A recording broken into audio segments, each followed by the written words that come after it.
Good morning, all, or I guess happy lunchtime, my friends in South Downs and others of you living in the future. Welcome to Kalbardrs Korner, this episode of Coffee with Cal. I am Baron Kalbardr Gellir, painting the Meridian Cross, painting the Argent Comic, painting the Compostela, painting the Palmer's Lantern, Defender of the West, and Reaper, coming to you live from the barony of Axmore, deep in the south of Glenalvin. Yes, we're in New Orleans, and yes, there's a Saints game today, and good God, I got to the city just fast enough for that. Joining me this week, we have talked about her on many of the shows, and now she has arrived. The tiny fighter of fierceness, the squires that all the knights want. Please welcome Song Qingzhao Chufu. Hey, buddy. Hey. Song, if you will introduce yourself, tell us who you are and why you're in fact awesome. I don't know about that, but my name's Song Qingzhao Chufu. I reside in the Shire of Nainderwithen in the Kingdom of Meridies. Right now, I am in the barony of Sacred Stone in the Kingdom of Atlantia because I went to Atlantean 12th night yesterday. So that was a lot of fun. I do a lot of fighting. I've fought for 3 years, took a 4.5-year break, and then came back last October. But I have been in on and off for about 24 years. So I started when I was like 7. I was going to say, that's a relevant conversation because you're only like 12 years old. So it's like, so we need to know how old you started. All right. So that's going to be relevant for our topic today because I really want to talk about this sort of when you started and how that progressed. I think that's relevant. But before we do that, we must talk about our beans because this show is coffee themed, and that's frankly the most important part. So as I mentioned, I am in New Orleans, and I had stopped at PJ's Coffee on the way out of town before we got back home. And I got a king cake velvet ice, which is PJ's fancy word for frappuccino, but it's super tasty. It tastes like cinnamon and vanilla, and Kisa has the ice version over here. So there's a Kisa off screen here. I'll go ahead and do this one. Bam! There's Kisa off screen there. He's hanging out with me. Also, if you see any powdered sugar hanging anywhere, I've also touched a beignet. So good God, there's everything everywhere. You can't breathe in this town without getting beignet on you. Song, what are you drinking this morning? What you got? I'm not a huge coffee drinker, so I have Diet Coke, but I have it in my mug. That is my household mug. Ooh, your fancy household mug. Show it off. Show it off. Let me see it. Get it close. Ooh, that's nice. I like that. All right. I think it's part of what the drinking the coffee. You get the cool cups occasionally. Like I like having cool pottery bits in and out. Makes me happy. All right. So, for those watching, of course, if you're out there, please let us know you're watching in the comments. Let us know who you are, where you're from, because we can see that. I can see you are watching and who's there, or what number's out there, but I can't see who you are. I like to interact with the audience, so please do that. Give us your names, titles, that sort of thing. And if you have any questions during the show, please drop them in the comments, and I'll make sure we pepper them into the show as relevant. And, anything from about our topic or about Song's Merlantianness or her being America's squire, or any of that stuff. Bring it all up. We'll handle it. She's America's squire. Yeah. All right. All so, uh-oh. Your Speak of the devil. Your boss is watching. I love it. All right, so today's topic. So I want to say the topic for me today came actually from your last crown list. So I've talked about people who were 2nd gen and 3rd gen before, and it never meant a whole lot to me. Your last crown list entrance was impactful for me. So I want to start with that. I think that's the thing, and sort of, I guess, the cause, and then we'll talk about your idea of being 2nd gen and what that really means to you, because it seems to be a lot of your personality, I guess, and sort of a lot of how you approach the SCA. So, tell me about things. My last crown list, my consort is one of my best friends. We both grew up in the SCA. We both grew up in Meridies. We didn't exactly grow up together. We didn't know each other growing up, but her dad knew my parents and vice versa. But they ended up moving to Nainderwithen, and I had just started back in Nainderwithen. We got really close, and it was someone who I felt would make the best consort for me. And we're both second generation, so we kind of wanted to make that our theme because we are the second generation of the SCA. We are the ones that are continuing the growth of the SCA as the SCA continues to age. But we know the tradition, so we stick to our tradition roots, but we're also bringing younger blood into the SCA as well. Yeah, and that so for the crownless your litany and stuff, like the impact to me was like you were there and you were mad. Like there was passion about what you wanted at the SCA. And I get that. Like we've had a lot of negative about the SCA in the last couple of years. We've talked about that in various shows. So like with your background of being when you were 7 to now, like what do you see? Like what did that passion come out of? Honestly, I always like the atmosphere of the SCA. I love the pomp and circumstance and seeing people just get excited about new things. And I didn't fully grow up in the SCA like some SCAdians. I played from 98 to about 2005. And then we left the SCA. I came back like one event a year. And then when I was 21, I'm like, okay, I want to come back to the SCA on my own. My parents weren't playing, so I had to come back to the SCA when I was 21 and create a name for myself. But a lot of people still knew me as like Bastion's daughter, Bastion and Ella's daughter, if you were from like Naderwithen or Thor's Mountain. And some people still see me as that. So you kind of have to create a whole new name for yourself coming back to the SCA. Whereas if you grow up in the SCA, everybody knows you, but at the same time, you're still like, my consort would have been Az's daughter. Yeah, well, and I guess that's a great point. Looking at the idea of as a kid, right? So you said you started when you were 7, and now you're slightly more than 7. Like, is there a difference in how you have to approach it? Obviously making a name for yourself. You mentioned that. Is there a difference in what you have to do? Do you feel like you have to try harder to be yourself? Is there things that people expect out of you that are different, right? Definitely. There's more if I had fully grown up without taking that long break. I see it a lot of people that grow up from childhood to now. They're still seen as Az's daughter, so they've not made that full name for themselves. Not saying my consort hasn't made a name for themselves, because they have, but like it is a lot harder because you have to kind of break that mold of I'm this person's child, and you have to get past people saying you as this person's child. Do you think it's helped that your parents didn't play during that time frame, and don't play as much now? For me, yeah. I try to get my dad back into it, and he likes it, but he's just like, I think I'm peopled out. Thanks, though. Well, I think even if he came back now, the association has changed. Like, you've been around long enough where you are yourself. So if he came back, even though, yeah, he songs that exactly. It's sort of the roles are reversed, which is frankly kind of hilarious. And honestly, I think plays into the idea of second gen of sort of of the next generation taking over from, right? Because I think that's my parents didn't play. I am a first gen. I am the only one in my line. But I can definitely see how that would be it's a crutch on some side, but also like it's a benefit, right? Because you come into it with some knowledge, you come into it with some experience, and you've sort of got a baseline to work from. But also you've got a hindrance to get out from under that umbrella. For sure. So I guess so. To talk through your approach now. So you took a big break. I think a lot of us have done that. I took a big break even outside of the parent thing. So what was when you came back? What was your goal? What was your approach? Like, how did you reinvent yourself? What was the idea up there?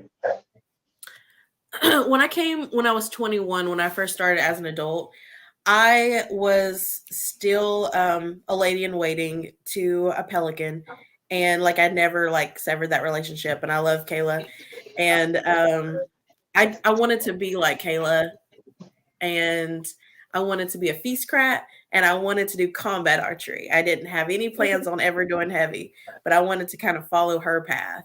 And then I got into heavy fighting, and that's what I do now. So my plan didn't end up coming into what actually happened in the path that I ended up following. But I have always been kind of extroverted around people I'm comfortable with, and I've always been comfortable with SCA people because they understand my quirks because they have their own quirks. So like I've had no problem being extroverted and going, "Hi, I'm Song."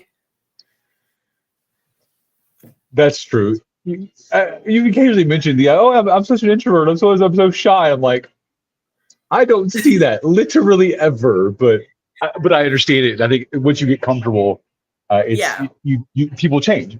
I saw it this week. So we were at a nerd convention over in New Orleans this weekend. So we were at Fan Expo, and watching people who are ordinarily probably very introverted, probably very shy, probably very quiet in their normal life, bust out this 12-foot cosplay, and they're like, "Yeah, look, I'm big a thing," because they're in their people. Yeah. Like if you get me in a club, I'm like, I don't know what to do. I'm just going to stand in this corner and not do anything or talk to anyone or look at anyone. I'm trying to imagine you like in a dance club now. Like I want to. Oh, that breaks my brain. Yeah. Oh God, it hurts. I'm not looking at anyone or touching anyone, or I'm just going to stand in this corner and be like this the whole time. The tiny song. So you mentioned a pelican, and I want to divert us just a moment because I have to do a shout out to someone in the comments. The newest pelican from the West Kingdom, it's Moira of Kent. So congrats to Moira for getting elevated this weekend at 12th night over in the West. That's our SCA mom, and I'm super excited to see that. She was offered and elevated on the spot, so well deserved, and she is amazing people. We love her dearly. And I've also a shout out because I see Her Highness Atlantia is watching and said hi to you. So there you go, some royal visitors. It's like to see who's out there with us. All right, so let's start with that. So you mentioned your pelican, and now you have a knight, Sir Connell, out there watching. What was your why were you a lady waiting to a pelican initially? What was it? What was your goals for that? What was the thing? Was it just from your dad? Like, sort of, how did that start on that side? The reason I was wanting to go the service path, my mom was actually her protege. My dad was a squire to Sir Shaltar Grayson in Anderwithen. And mom was protege to Caleb and Admir. And I don't know. I've always been like I just want to help you. Let me go get this. And I just want to do feasts, and I just wanted to help everybody everywhere, which that's still what I want to do. But I don't know. I like fighting. So I just wanted to follow the path of fighting. Just a little bit. A little bit. A little bit. I'm not competitive. I'm not banned on Facebook. Yeah. How many Facebook accounts have you lost now? 3? Jesus.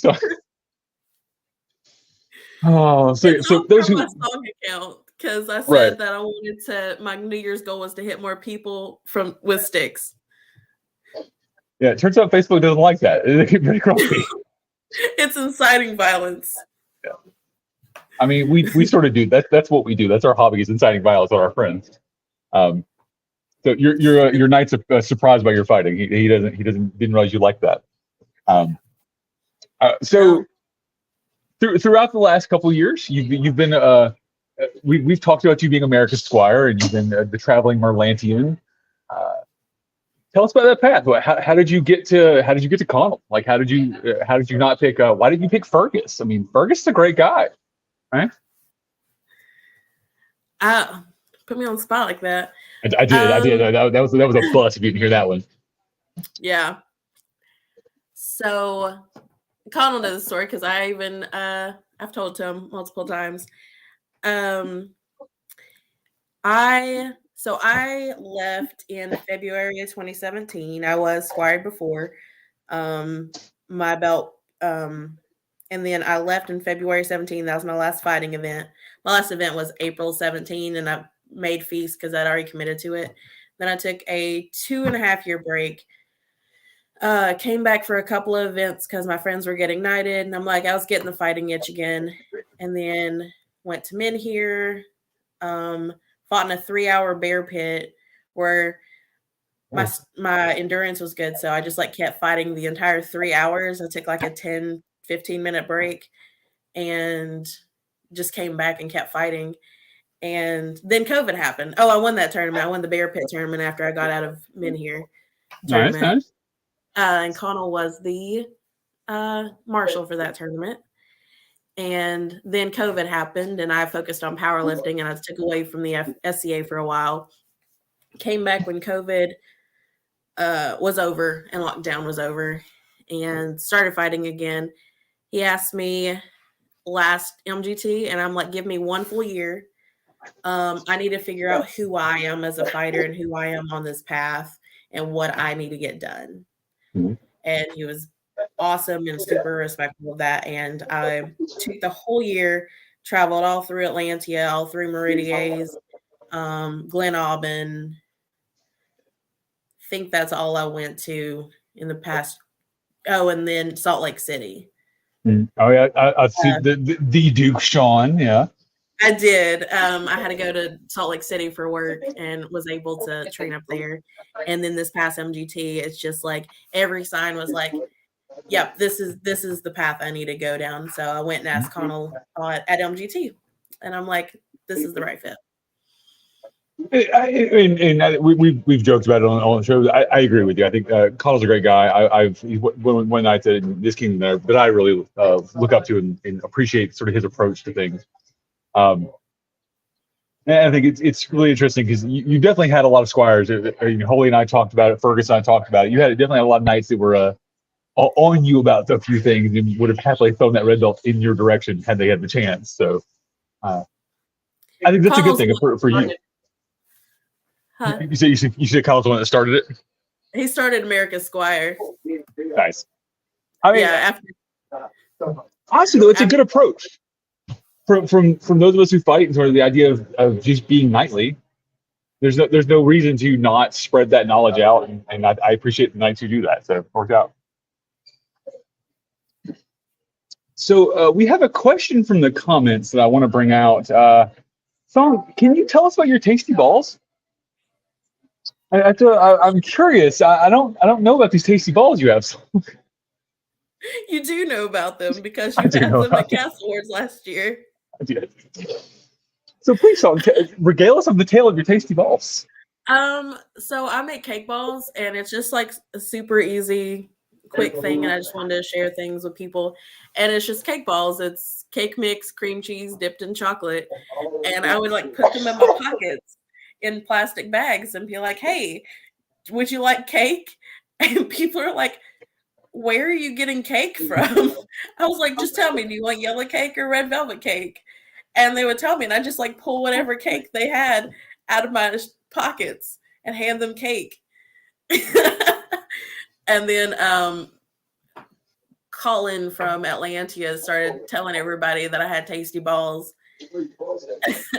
And so everybody at War of the Wings this year kept asking me about tasty balls. I think it's good to have a legacy. It's good to have a thing that you're known for, and I don't think I want to get known for tasty balls, though. I think like nicknames, we don't get to pick that.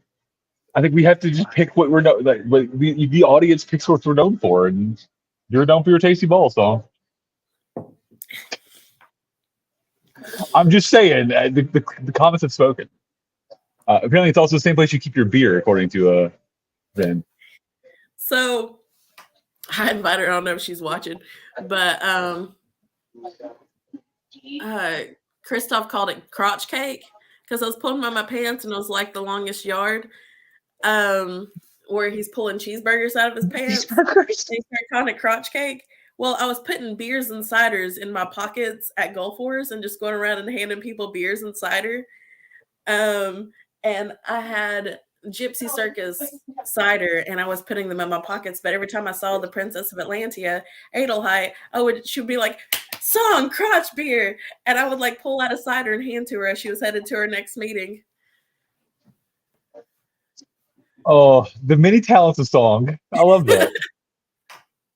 Um, so I love. I was just turned into the interview of the song. Now we're just talking about how awesome the song is. I'm good with this. So Kisa also mentions that you're a great singer. Song. So we've now done service. We talked about your fighting, and now you're a bard too. What? How about that? Well, I was a double major in college in political science and vocal performance.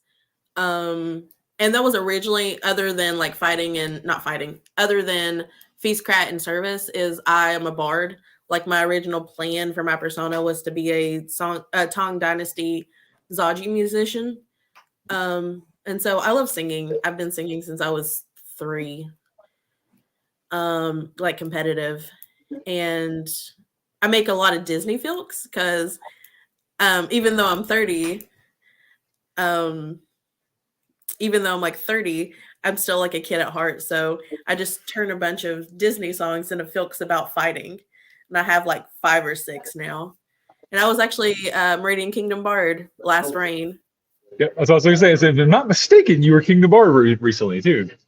Yeah. And I guess still are because they haven't picked a new one yet, have they? Yeah. Yeah. I was like, there's one coming up, or there. Yeah. That's. I love your random Disney songs that I've heard you do. And also just hearing. So I think the last time we were at a fire deal, you did Savage Daughter, which I love. You do Savage Daughter. You did another one. A lot of your stuff seems to be very female focused. A lot of your songs that are not your Disney folks, at least the ones I've heard you do recently, have been very, which I appreciate. Yeah, one of us. That's a good one. So you've got a lot going on. You have a lot of things that you're good at, I'll say, or at least people think you're good at them. Do you think your second gen plays into that at all? Like, or is that do you have to vary your skills, or do you have varied interests because of sort of your breadth and a time in? Like, how does that affect that? I don't know. I'm just like a squirrel brain, so I'm like kind of all over the map. I'll find something new in the SCA that I've never tried before, and I'm like, ooh, and then I get really excited about it for like however long I get excited about it. I'm like, okay, I've done this, and I'm done. I don't know, because it's like what I consider the best about being a second generation is because you've seen everything that's happened as you've grown up. You've seen like the drama that's happened in the 1990s. You've seen things that happened in the early 2000s, but you've also seen the traditions and like where we came from and how it's evolved over the years. And I think that's probably my favorite part about being second geners, because you've been there so long.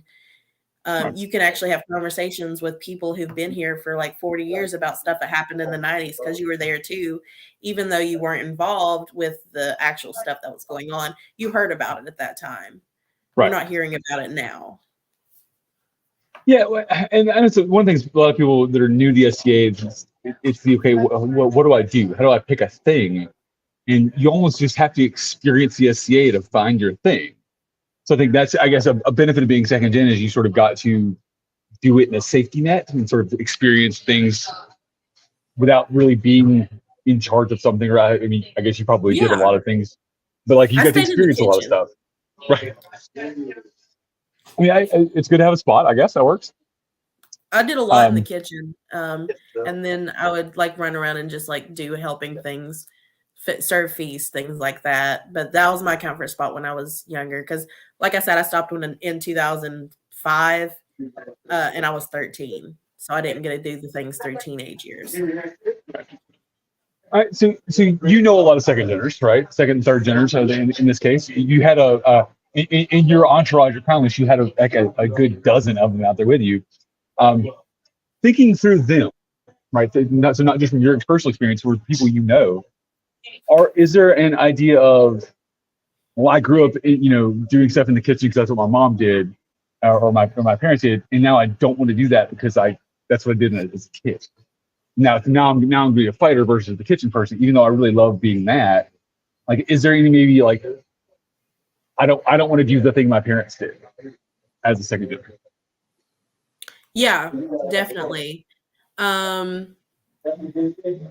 hear a lot of second generations they'll either stay in the SCA because of how their parents are treated, or they'll leave the SCA because of the way their parents are treated.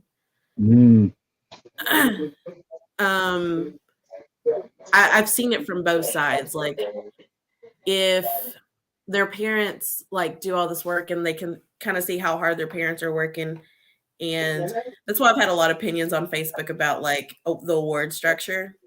Yeah. And they see them working that hard and like maybe kind of being there, and like it's being expected of their parents, and then it starts getting expected of you. You're like, I don't want to do this. And they kind of leave the SCA because of the experience and how they watch their parents just kind of be like, it was expected of their parents. So you sort of get, you essentially get lumped in with them. Yeah. That makes it harder for you to break out. That makes sense. I think that's I never see that as a hurdle to get over because they see you as a package deal. I think the same thing probably happens with couples as well. You have somebody who comes in with their significant other, and that significant other started playing because of their other person. They become a package deal a lot of times. I've seen that with some pairs, and we've had some that are broke apart and do their own thing. But definitely would be it's a hurdle to sort of divest yourself of that and be your own person. Yeah, it really is. So one of the things I've talked about actually with Kisa a lot is having her, she's like, I want to do this thing. Okay, you go do that thing. You let me know if you need something, but I'm not going to be involved in the thing because I want you to be your own person. I want that to be your own thing. Oh, yeah. I can see as a parent to sort of having the same approach as you get a little older. Oh, yeah, absolutely.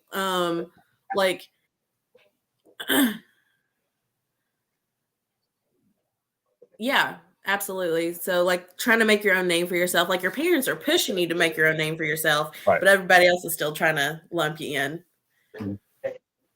Yeah, I guess I hadn't considered sort of having compared the two of the idea of second generation with sort of the newcomers with older friends, because it's a very similar approach, I guess, right?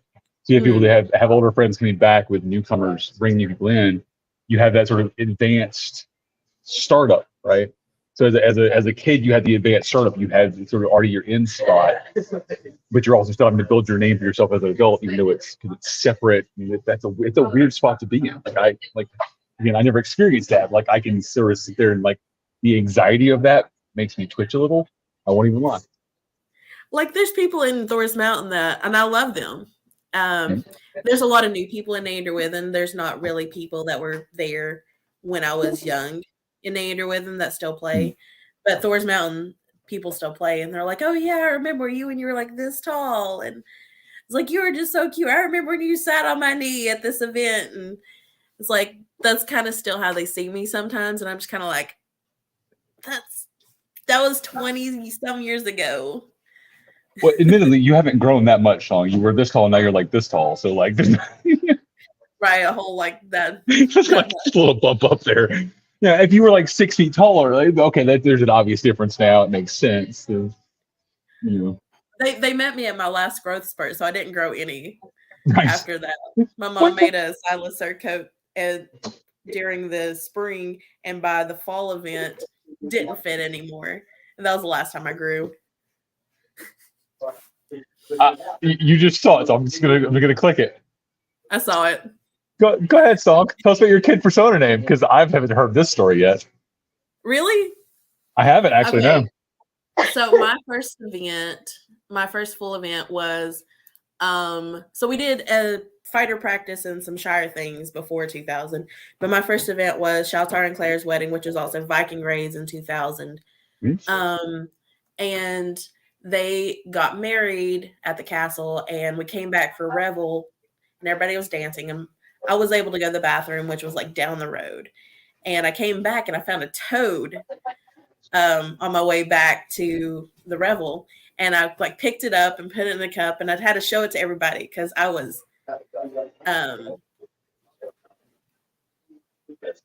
8. And I was like, look, I have a toad. Look, I have a toad. Look at my toad. I found a toad. Look at this toad. And then the next like 2 events, I would like catch more frogs because I thought it was funny. because I thought people laughed the first time. Right. And it was just like killing it. It was like doing the same bad joke over and over because I thought it was funny. And so people started calling me Frog Girl. And so my first SCA name was Eileen Frog Kisser. And that's why I'm going to buy as a frog. Right. So now you carry a frog on your shields. That makes sense. And I'm a belt. Oh, that's right. Yeah, I forget the frog pouch too.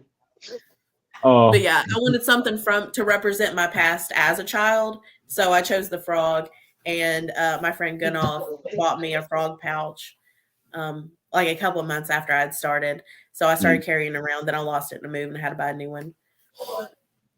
But you can thank Gunnoff for the frog pouch. That's actually sort of a cool idea to as a throwback to your, especially the way you approach it from your the sort of Chinese persona ideas. So you took the frog and you did it heraldically, but also then made it fit your persona. So it's the adult version of that. It's a grown-up frog thing, and that's actually really cool. I think that's a good way to do that, as a throwback to who you were, to your parents, to sort of that culture, but with that the reinvention of it. All right. Mm-hmm.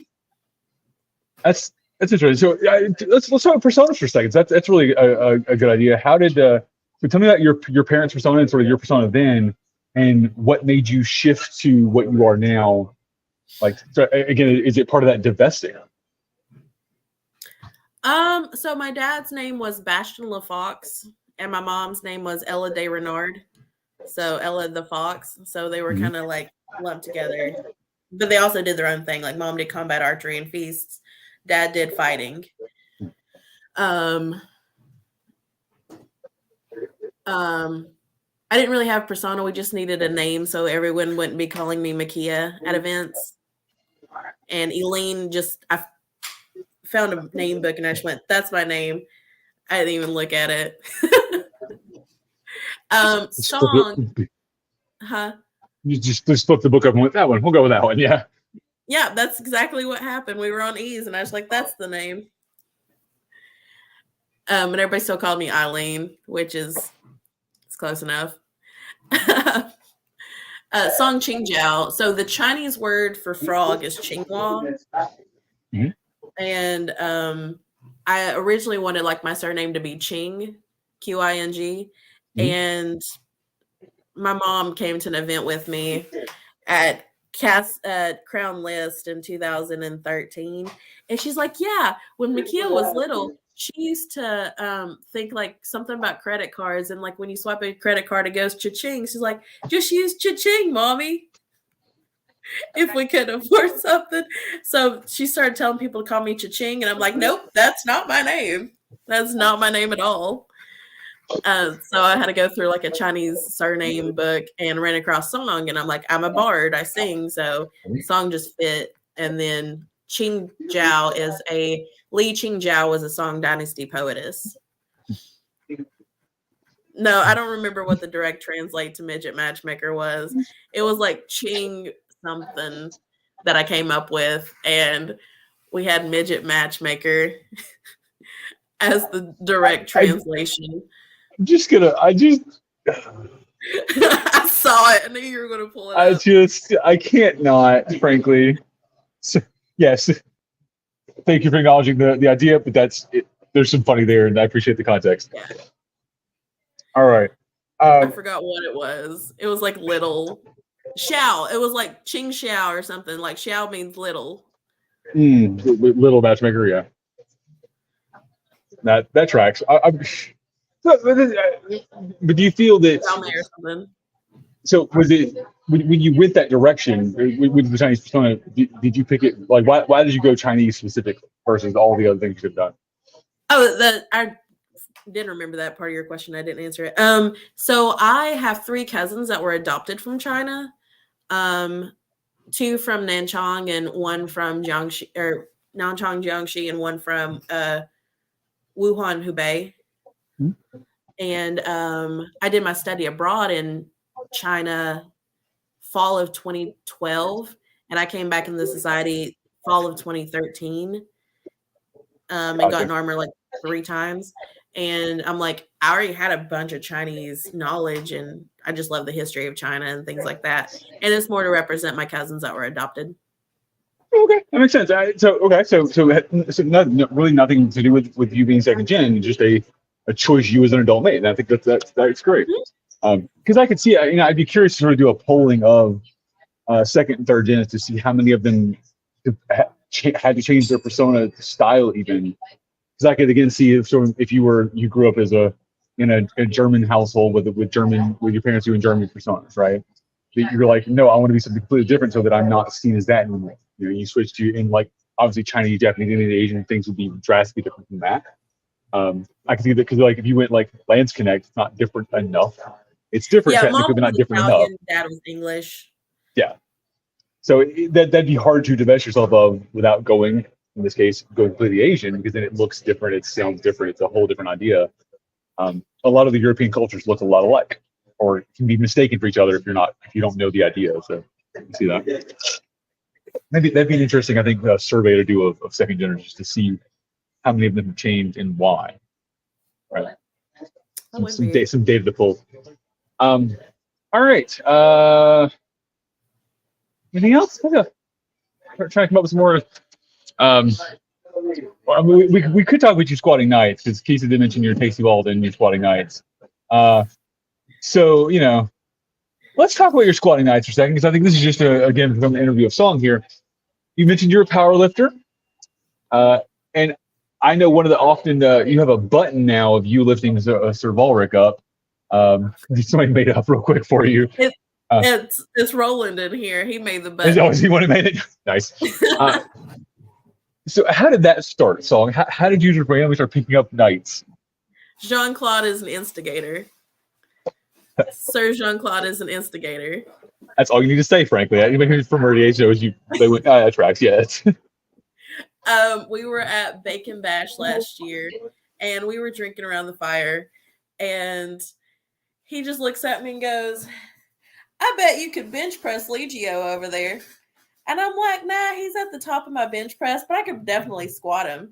No big. Because my squat at the time was about 400 pounds. And I was like, yeah, I can squat him, no problem. And he's like, you should squat him. And Legio's like, no, we're not squatting me. No. And, I thought it was funny. So I went up to somebody and went, Legio won't let me squat him. We got the button.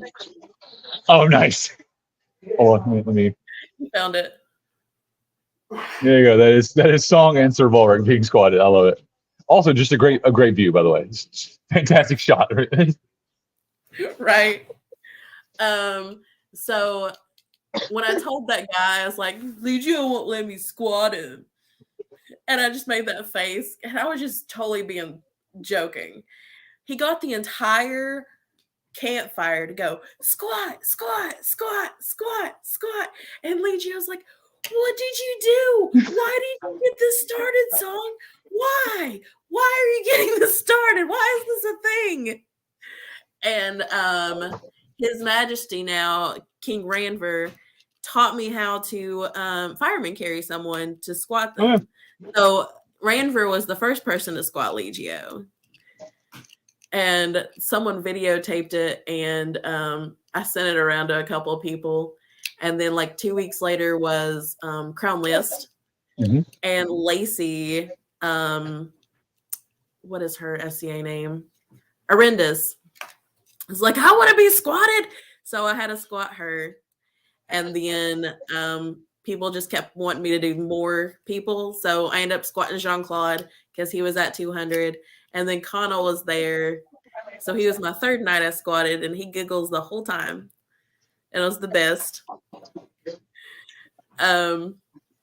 Lacey Starfish. Of course. What's your count up to now? What was how many nights have you squatted? I'll have to find my book, but there's Legio, Jean-Claude, Connell,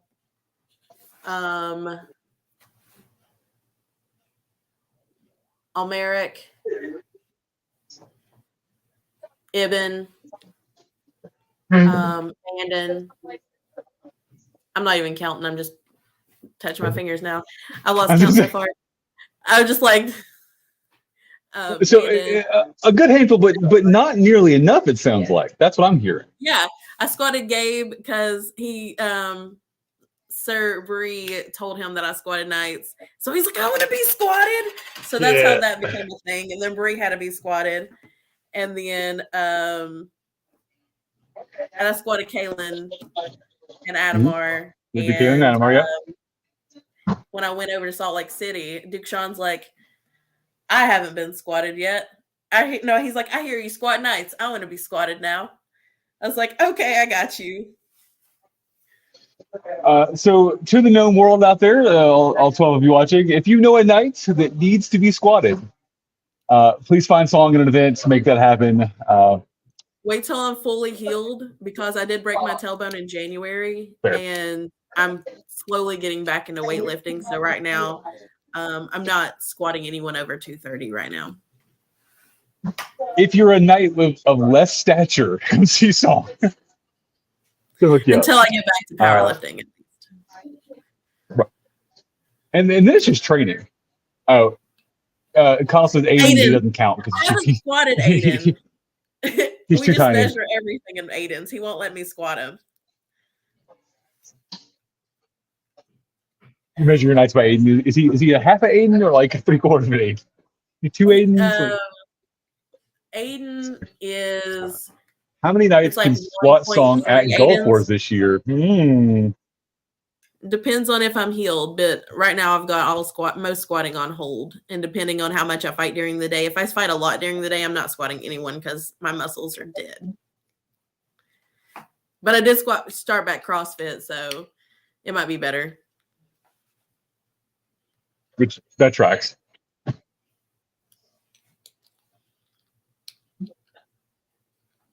See that? All right, we are hitting our 45-hour mark, 45-minute mark. 45 hours. Jesus Christ, that'd be a lot of streaming.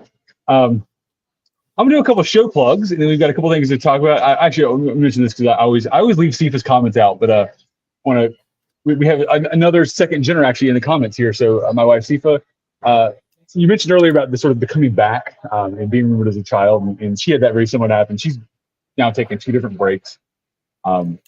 And our local Baron, he still remembers her from when she was literally a 9-year-old, so very close to where you started at. Both her mother and her sister played back then. So I've seen it from her side of the world of how she's had to approach the SCA differently. Fortunately, I say fortunately, her mom wasn't as active or wasn't as sort of well known, so she was able to recreate herself very easily. But she, as a child, was actually even sort of ward of the Baron for a while. Like the local Baron had taken her in is the whole thing. So she just had to fight back from that. So definitely something to consider. Let's see. We have a question from Her Highness. Song, are you planning on bardicking or planning on bardic at Gulf Wars? Possibly. I usually just like find places if they ask me to sing, I'll sing. I didn't do Warbard last year because it was from Her Highness. So you're planning on bardic at Gulf Wars, Song? Possibly. Can you hear me? Okay. I didn't do Warbard last year because it was like right after the Rose Tourney. But depending on schedules, I may do it this year. But I kind of want to do the Rose Tourney, but I don't have anybody sponsoring me yet. Just kidding. So, I'm pretty sure that was hey, any roses out there need a champion? Song hook you up. Signy sponsored. Signy from Atlanta sponsored me last year. That's I love rose tourneys. That's become one of my favorite things in the SCA is fighting in rose tourneys. All right, let me do a couple of show plugs and then we'll do some final thoughts. Coming up next on Kalbardrs Korner. Tonight, actually, I'll be back online with Baroness Remoot and Baroness and the Tournay, the previous social media officer for the society, for Road to Retention, the first episode of season 2. I'm pushing buttons and nothing's happening. What in the actual hell is going on? I see it. It's going to delay. Okay, it'll pop up eventually or it won't. Whatever. There it is. Okay. I've got a super delay on my side currently, apparently, because of the shitty Wi-Fi from this PJs. Anyways, tune in tonight, 8 p.m. Central Standard Time for that. And our guest always from Lowcock, so or Lolcat if you watch previous episodes. Looking forward to hanging out with them this evening. Speaking of Lowcock, next Sunday, so Sunday after next. Actually, in this case, Saturday for me, Sunday for them. So a special time. I'll be joined by Count Elaine and Countess Safia from Lowcock, the previous king and queen, to talk about the bod variance request they put in. We'll be discussing sort of the ideas of it, what their approach was, and the concepts around it. Not necessarily the idea of change to crownless tournament, although I'm sure that'll be part of the conversation as well, sort of what their ideas were. But we're going to discuss their whole idea that they went after with that kingdom. That has spurred a lot of conversations around the SCA in the last month here. So looking forward to having them, having Elaine back on and having Safia join them this time. And of course, if you'd like to support Kalbardrs Korner and KK Productions and the half a dozen shows half a dozen channels we now support, including recently the Regina Rangers from Regina, Canada, look us up on Patreon, patreon.com/KK Productions, and join our grand wall of patrons. January rewards will be going out as soon as I get home this week, and as soon as the lasers back up in Makerspace. It was cold, so we had to take it down for a bit. So check that out. If you can't support us on Patreon or don't want to do any subscriptions, you can look us up on Redbubble by searching KK Productions. Buy some stickers and ridiculous stuff out there. Enjoy that. What else we got?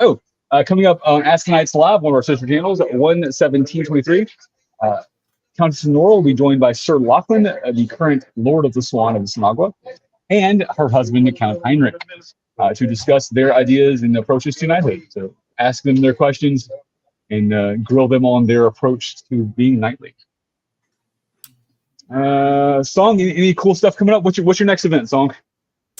I'm going to Menhir, and then I'm flying out. I'm staying in Nashville for the week, then flying out to Burka. So I'm gonna get a burqa in the East Kingdom. Ooh.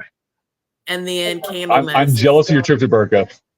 I am so excited. Like, this opportunity came up, and I got the opportunity. I'm like, why not? I have the means right now.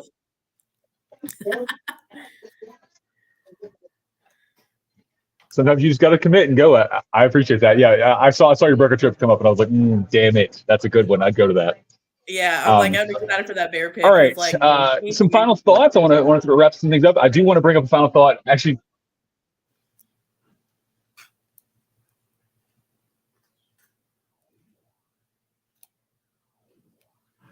there was a delay, I think.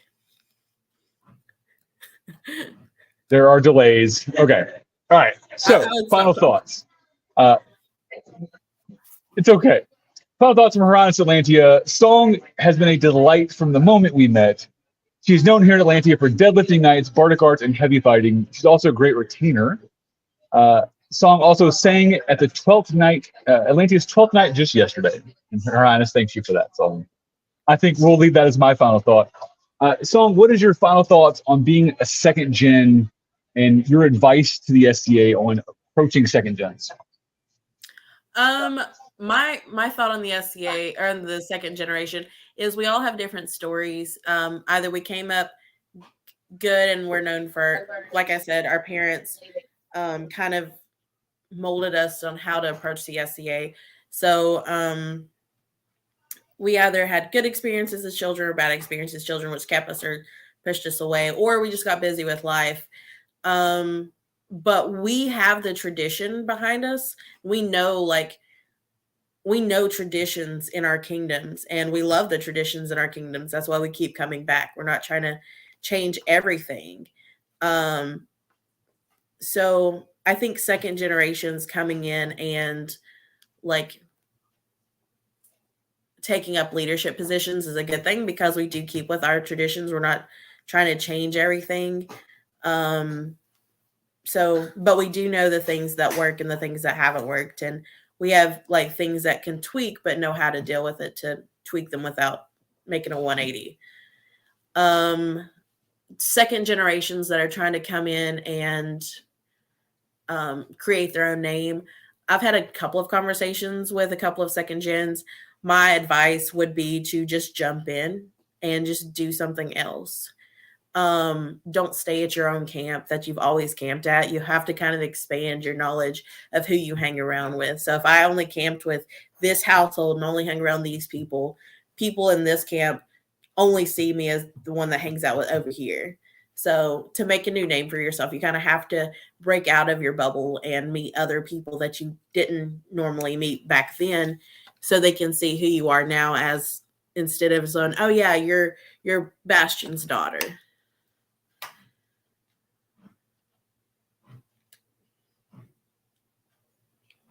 Did it freeze? You're frozen.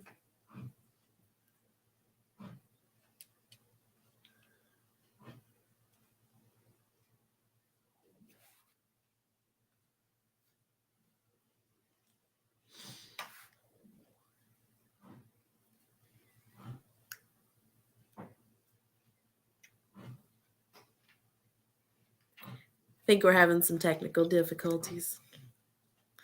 Oh no. That's okay. I'll let you by yourself for a minute. It's fine. Oh no. All right. So I missed most of your final thoughts song, so I hope to catch it on the repeat. I will go back and watch your final thoughts. It's all good. You have a couple fans in the comments. One of our newest Knights of Meridian is a song fan. So there you go. All right, folks. We appreciate all of you tuning in, but that is a mostly empty cup. And tune in tonight for Road to Ascension and in a couple weeks for Coffee with Cal. But Song, thank you much. You've been a delight. I appreciate you coming and hanging out with me this morning. Absolutely. And Keith, I love you too. So, well, for now, folks, this has been Song and Cal in Kalbardrs Korner. Have a good day, everybody.